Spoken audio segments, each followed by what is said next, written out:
So I've been taking part in the Pwnisher community challenges for a while now, and I'm always pretty hyped to jump into a new one. And this video is a breakdown of how this process unfolded, from the first steps through all the messy middle parts to actually finalizing the shot and getting it submitted in time right before the deadline. So lately, I've been watching the Disney Plus show Light and Magic, about the visual effects studio behind literally all of our childhood classics, and it had a really cool segment about the Podrace in episode 1, which is an amazing sequence that is still super impressive today. And since the template was very speedy in nature and the pod racers are pretty speedy things, I thought it could work really well. So I had my topic and I was ready to go.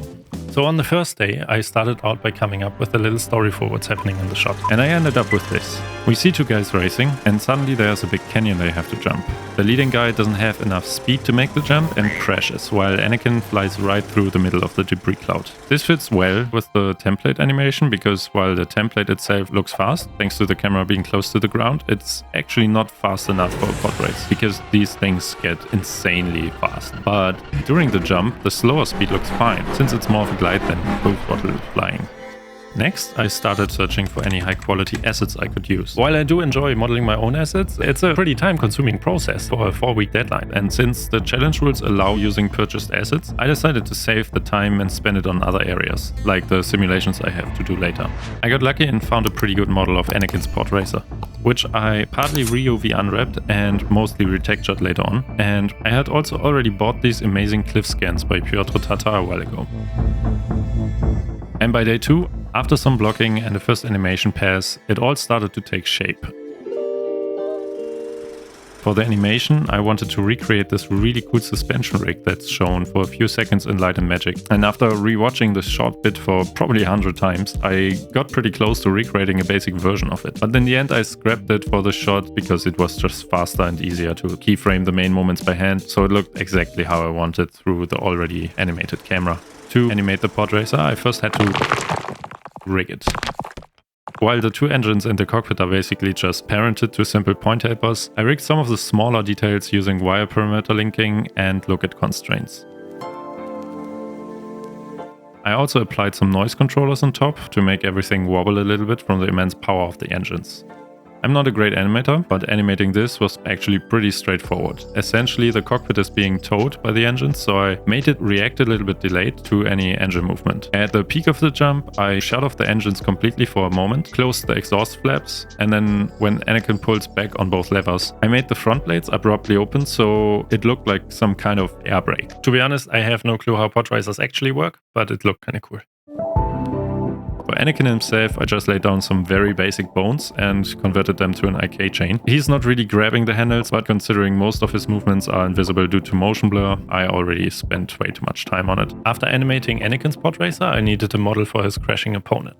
So I quickly built one from a bunch of kit bash parts. Didn't need to be super high quality since it would be mostly far away or heavily motion blurred. I animated the second racer up to the moment of impact, and the plan was then to switch to a rigid body simulation in Houdini. So by the end of day 3, I had a rough blockout simulation.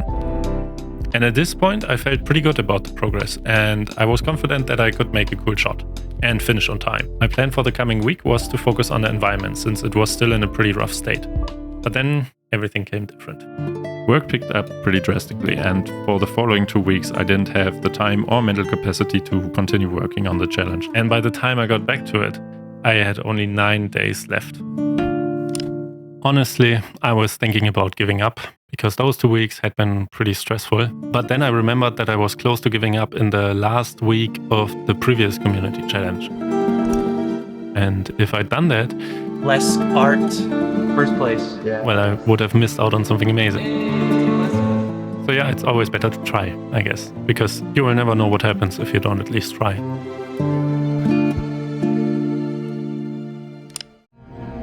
So next up was the environment, which was in a terrible shape. My plan was to finish it and let it render while I worked on the simulations. While I didn't deviate much from my early layout, I started filling the gaps and building shaders and matching everything to my references, which were 50% photographs from Tunisia, where many of the Tatooine scenes were actually filmed, and 50% scenes from the Book of Boba Fett. The Phantom Menace scenes still look amazing, but visually they aged quite a bit. And there's this one scene in Book of Boba Fett where Mando takes his new ship for a test flight through Baggers Canyon, which is the exact same place where the pod race happened. So I decided to match the general look of the shot a little bit more to the modern adaptation of Baggers Canyon. So the first big step to improve the environment was to build better shaders. For the cliffs, that meant I used the scanned textures, but I overlaid them with additional textures using triplanar mapping. Next, I built a master sand shader using triplanar mapping and also V-Ray randomizer to break up any visible repetition. Then I could instance that master shader on top of every cliff shader and restrict it to a certain face normal direction with a mask. In the end, I had multiple versions of this master sand shader for different areas, but it was a great starting point. Another big topic with an environment like this without any vegetation is that geometry intersections can be quite visible. And to prevent this, I used the V-Ray distance text map to create a soft mask around intersections and overlaid the shader of the intersecting object.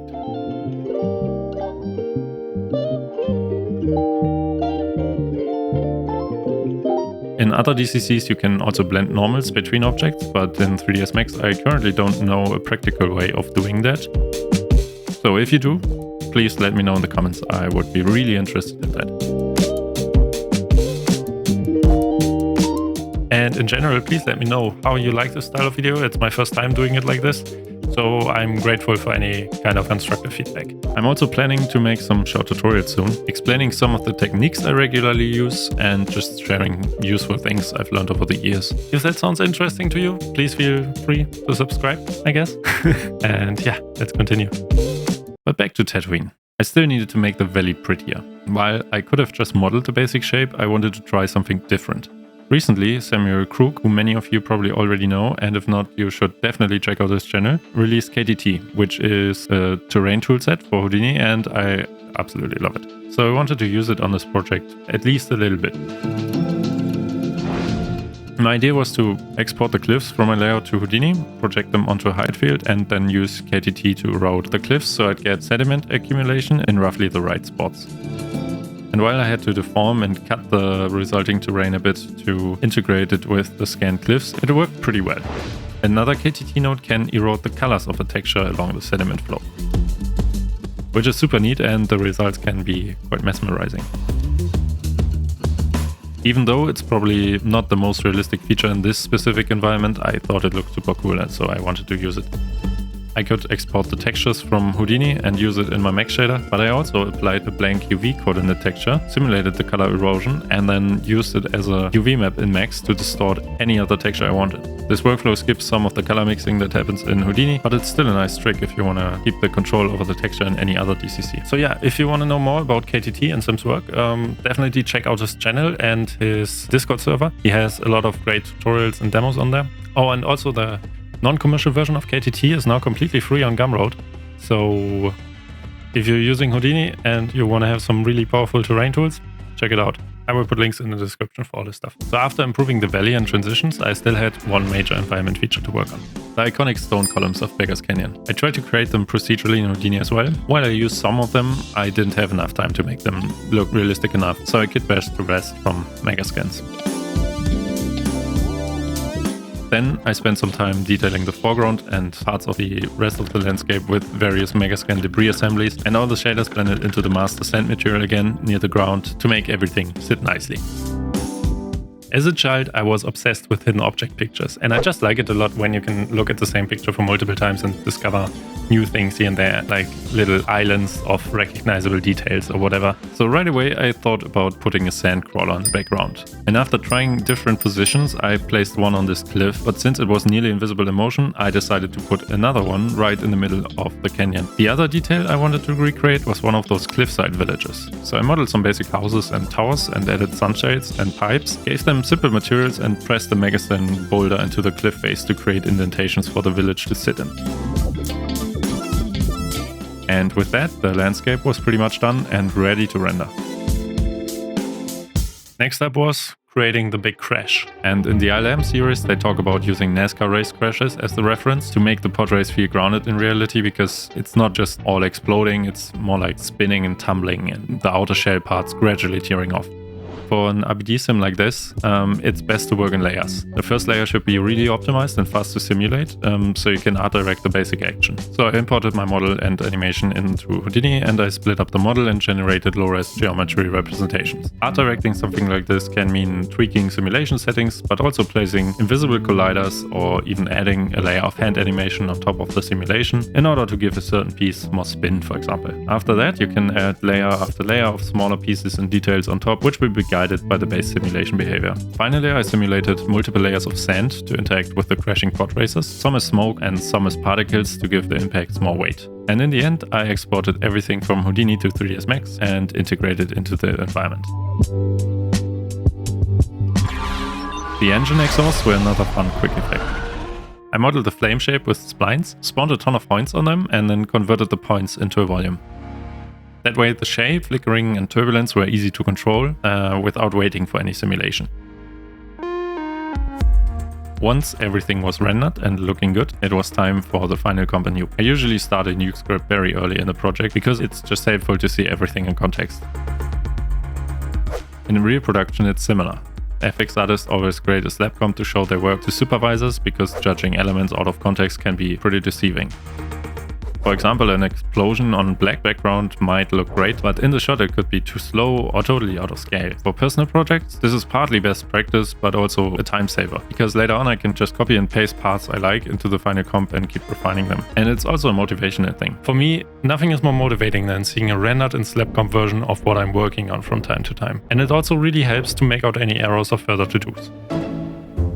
Overall, the compositing for the shot was pretty minimal. After combining all the layers and adding all the effects elements on top, the only other parts I really needed to do in Nuke was a sky replacement, for which I exported my camera from 3ds Max to Nuke, and then I used a slightly modified HDRI from Polyhaven, which I then mapped on a super big sphere, which is basically the sky. And then I used the depth pass from my environment to fake a little bit of atmospheric haze. Another small detail I tried to incorporate was the mirage effect you get when you look at a flat angle on a really hot surface. All I did for that was basically render some mirror planes on the terrain and then merge them in with some masks and noises and fall off maps. And then I also animated them out again when the viewing angle gets too steep from the camera's view. I also added some heat distortions from the engines. I don't know, you can't really see that much from it because everything is in motion and so fast, but yeah, it's in there. But at this point, time was really running out. I was pretty close to the deadline. I still had a long list of small things I wanted to improve, but I had to be very honest with myself about what actually mattered to the shot. The last couple of days were mostly about fixing the biggest issues, simplifying where I could, and just trying to not break anything in the process. In the end, I managed to finish and upload my final version about 8 minutes before the deadline, which was stressful, but also kind of satisfying afterwards.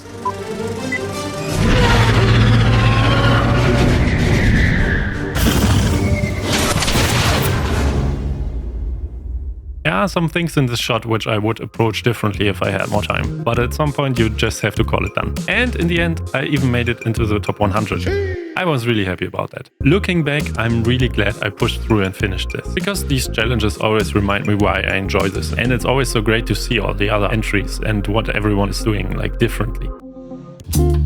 So I hope this breakdown was interesting. It's not a tutorial in classical sense, it's more like a project overview, I guess. But I hope it gave you a little bit of insight about how I approach a shot like this. So anyway, I hope this video was kind of interesting, or entertaining at least. And see you next time.